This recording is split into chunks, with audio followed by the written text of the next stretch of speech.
Hello friends, আজকের ভিডিওতে আমরা দেখব যে ফোন থেকে পিডিএফ ফাইল কিভাবে বানাতে হয়। যদি আপনিও আপনার ফোন থেকে একটা পিডিএফ ফাইল বানাবেন বলে ভাবছেন, তাহলে আজকের ভিডিওটি সম্পূর্ণ দেখবেন। এই ভিডিওটি দেখে আপনি খুব সহজে আপনার ফোন থেকে পিডিএফ ফাইল বানাতে পারবেন। তো পিডিএফ ফাইল বানানোর জন্য কিন্তু আপনাদের কোনো ধরনের অ্যাপ্লিকেশনকেও প্লে স্টোর থেকে ডাউনলোড করতে হবে না। আপনি অ্যাপ্লিকেশন ছাড়াই কিন্তু খুব সহজে আপনি ফোন থেকে একটা পিডিএফ ফাইল বানিয়ে ফেলতে পারবেন। তো তার জন্য আপনাকে ফোনে ক্রোম অ্যাপ্লিকেশনটিকে ওপেন করতে হবে। তার আগে আপনারা যদি এই চ্যানেলে প্রথম হয়ে থাকেন, তাহলে চ্যানেলটিকে এখনই সাবস্ক্রাইব করে পাশের বেল আইকনে ক্লিক করে অল নোটিফিকেশন অন করে দেবেন। আর যদি ভিডিওটি আপনাদের ভালো লাগে তাহলে একটি লাইক করে চ্যানেলটিকে সাবস্ক্রাইব করে দেবেন। এখন ক্রোম অ্যাপ্লিকেশনটিকে ওপেন করার পর সবার উপরে এখানে আপনি সার্চ বারে সার্চ, এখন বন্ধুরা এখানে আপনারা সার্চ করুন স্মল পিডিএফ। তো এইভাবে আপনারা স্মল পিডিএফ লিখে সার্চ করুন। সার্চ করার পর সবার প্রথমে আপনি একটি ওয়েবসাইট দেখতে পাবেন smallpdf.com। তো তার উপরে ক্লিক করে দেবেন। এখন বন্ধুরা এখান থেকে আপনারা এখানে দেখুন জেপিজি টু পিডিএফ, তো এই অপশনের উপরে ক্লিক করবেন। তারপর এখান থেকে চুজ ফাইলসের উপরে ক্লিক করে এখন এখান থেকে আপনারা ফটোস অ্যান্ড ভিডিওস এই অপশনটিতে ক্লিক করে দেবেন।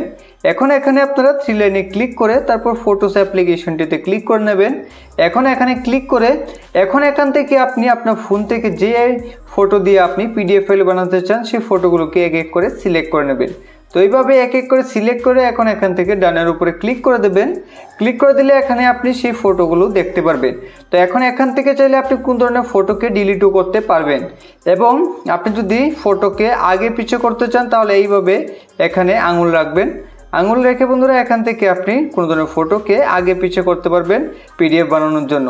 তো এইভাবে এই সেটিংসগুলো বা এই কাজগুলো করার পর এখন এখান থেকে আপনারা ফিনিশের উপরে ক্লিক করে দেবেন। আর যদি আপনাদের ফোনে আগে থেকে ফটো ক্লিক করা না থাকে তাহলে আপনি ফোনের ক্যামেরা থেকে ফটো ক্লিক করে নেবেন, তাহলে কিন্তু আপনি ফটোস অ্যাপ্লিকেশনে সেই ফটোগুলো পেয়ে যাবেন। তো এখন কি করতে হবে, আপনাদের আর কিছু করতে হবে না। এখন আপনাকে একটু সময় অপেক্ষা করতে হবে, তার মধ্যে আপনাদের পিডিএফ ফাইল রেডি হয়ে যাবে, তারপর ডাউনলোড করে নিলেই হবে। তো তার জন্য আপনাকে এখানে একটু সময় ওয়েট করতে হবে। এখন বন্ধুরা এখান থেকে আপনারা ডাউনলোডের উপরে ক্লিক করে ডাউনলোড এগেইন তার উপরে ক্লিক করে দেবেন। ক্লিক করে দিলেই বন্ধুরা এই পিডিএফ আপনাদের ফোনে সেভ হয়ে যাবে। তো এখন আপনারা সেই পিডিএফটি দেখার জন্য এখানে আপনারা ফোনে ফাইলস অ্যাপ্লিকেশনটিকে ওপেন করে নেবেন, বা যেই অ্যাপ্লিকেশন থেকে আপনাদের ডকুমেন্ট দেখা হয় সেই অ্যাপ্লিকেশনটিকে ওপেন করে এখন এখান থেকে ডকুমেন্টসের উপরে ক্লিক করে দেবেন।